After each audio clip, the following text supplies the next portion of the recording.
Assalamualaikum warahmatullahi wabarakatuh. Oke bro, kali ini kita akan membahas untuk bagaimana pencegahan layu fusarium, layu bakteri yang bagus untuk tanaman, dan merek apa saja yang bagus untuk kita gunakan. Jadi yang pertama kita akan membahas tentang M4 ini bro, seperti ini. Jadi kita baca dan kita lihat dari kandungan M4 ini, dia ada bakteri Lactobacillus, Saccharomyces, dan bakteri lainnya di sini dan kandungan-kandungan lainnya. Jadi di sini mempunyai 2 bakteri. Nah, jadi yang selanjutnya kita akan membahas tentang M21 ini bro. Kalau di sini agak lumayan banyak kandungan bakterinya bro. Ada Lactobacillus, Azotobacter, Rhizobium, Pseudomonas, Trichoderma, Actinomyces, dan Pathogenesis. Dan kita lihat juga di sini ada Biotogro seperti ini. Kalau ini sama perbedaannya ini bro. Kita lihat Biotogro hampir sama dengan yang ini isinya, kandungannya. Jadi yang membedakan sama yang ini hanya yaitu ada kandungan auksin, gibberellin, sitokinin, dan kinetin zeatinnya. Jadi di sini berfungsi untuk mencegah layu fusarium, layu bakteri atau busuk batang, dan juga ada kandungan lainnya yaitu untuk perangsang tumbuhnya. Jadi ini lebih lengkap dan lebih bagus. Jadi kalau yang ini memang fungsinya hanya untuk dekomposer dan atau untuk fermentasi pupuk-pupuk organik seperti pupuk kandang, seperti tai ayam atau tai kambing. Jadi dengan ini lebih cepat untuk fermentasinya. Tapi selain itu juga bisa berfungsi untuk pencegahan seperti tadi, itu layu fusarium, layu bakteri atau busuk batang. Jadi sebenarnya fungsinya hampir sama semua ini bro, seperti M4 ini atau M21 ini atau Biotogro ini, dan juga kayak Amphos atau Trichoge yang mengandung Trichoderma dan Glucadium itu sebenarnya fungsinya sama. Tapi menurut saya kalau M4 ini kan cuma mengandung bakteri, jadi dia tidak mengandung yang namanya Trichoderma, Pseudomonas, dan Glucadium. Jadi M4 ini agak kurang lengkap bro. Nah, itu kenapa dia lebih murah ketimbang yang ini atau Amphos ataupun Trichoderma. Jadi ini fungsinya memang mencegah, tapi dia tidak bisa membunuh juga secara langsung. Contohnya seperti ini, kalau seandainya ada jamur layu fusarium ataupun busuk batang yang disebabkan oleh jamur, bakteri yang kandungan bakteri M4 ini dia tidak sanggup untuk membunuhnya. Dia cuma sanggup untuk menggumpal jamur tersebut. Jadi sewaktu-waktu dia akan bisa meledak atau bebas kembali jamurnya bro.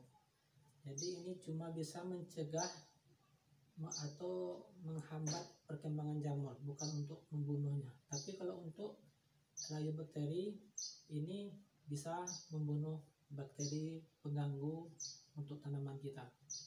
Tapi kalau kita bahas yang ini lebih lengkap. Ada Pseudomonasnya, ada Rhizobium, penambat nitrogen, pelarut fosfor, ada Trichoderma. Jadi dia bisa membunuh bakteri pengganggu tanaman dan juga bisa membunuh jamur pengganggu tanaman, dan juga bisa menghasilkan nitrogen secara alami, dan juga bisa melarutkan fosfor yang ada di dalam tanah supaya mudah larut dan mudah diserap oleh tanaman. Jadi ini lebih lengkap, dan ini lebih lengkapnya lagi bisa disemprotkan dan bisa juga dikocorkan. Jadi ini mencegah dari tanah dan juga mencegah dari daun. Jadi kita bisa menekan penggunaan pupuk daun kimia ataupun racun kimia secara berlebihan. Jadi kita bisa menggunakan ini sampai masa pembungaan. Nah, dan kita juga bisa menggunakan ampus atau tricoge. Saya tidak punya contohnya bro, kemarin sudah saya buang bungkusnya. Jadi kalau kayak ampus atau tricoge, dia cuma bisa untuk dicorkan, bisa juga untuk disemprotkan, tapi butuh untuk difermentasi dahulu. Nah, dia juga bisa kayak ampus dan tricoge, dia juga bisa membunuh jamur, juga bisa membunuh bakteri pengganggu tanaman yang bersifat dari tanah ataupun melalui dari daun. Tapi kenapa saya bahas ini semua bro, saya tidak jualan atau menyalahkan salah satu produk, saya cuma membandingkan menurut saya kalau untuk mencorkan atau mencegah layu fusarium, layu bakteri atau busuk batang pada tanaman cabai ataupun melon, menurut saya untuk pada masa pertumbuhan ini lebih bagus bro, itu bro ini. Tapi kalau untuk selanjutnya bisa menggunakan ini. Kenapa saya bedakan ini tidak saya anjurkan untuk masa pembuahan, dari masa pertumbuhan sampai masa pembuahan, karena Biotogro ini mengandung auxin-glualin, sitokinin, kinetin, zeatin tadi. Jadi kalau kita paksakan terus ini dari awal tumbuh masa pertumbuhan sampai masa pembuahan, dia akan mengandung zat perangsang tumbuh yang lengkap. Jadi otomatis nanti bisa mengganggu kayak bunga cabai, bisa mengganggu masa pembungaan cabai.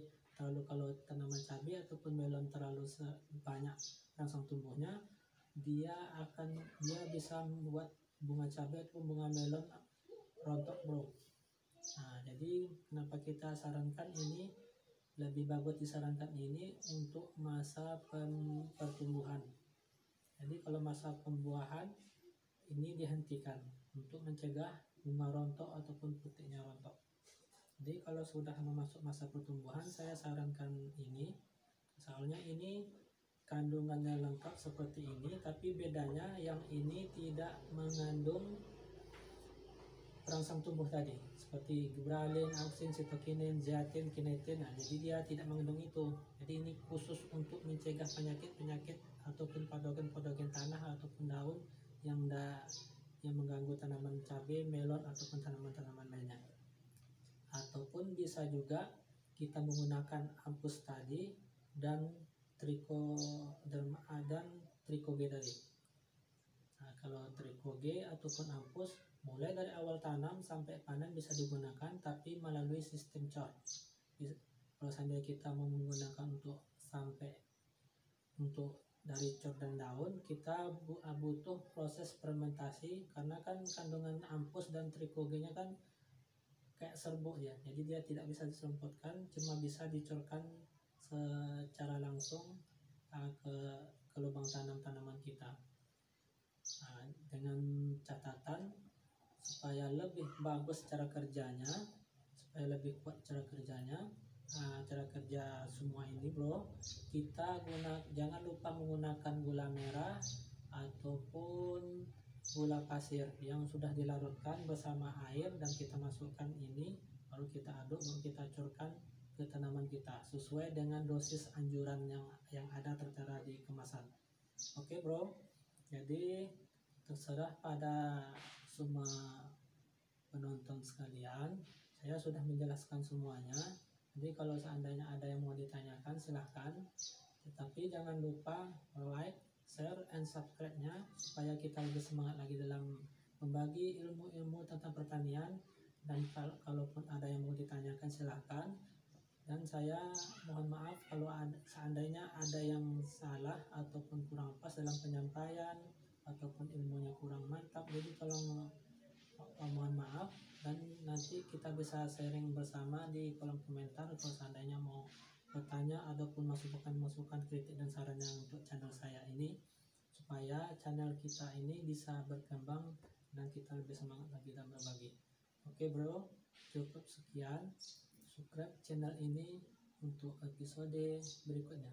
Assalamualaikum warahmatullahi wabarakatuh.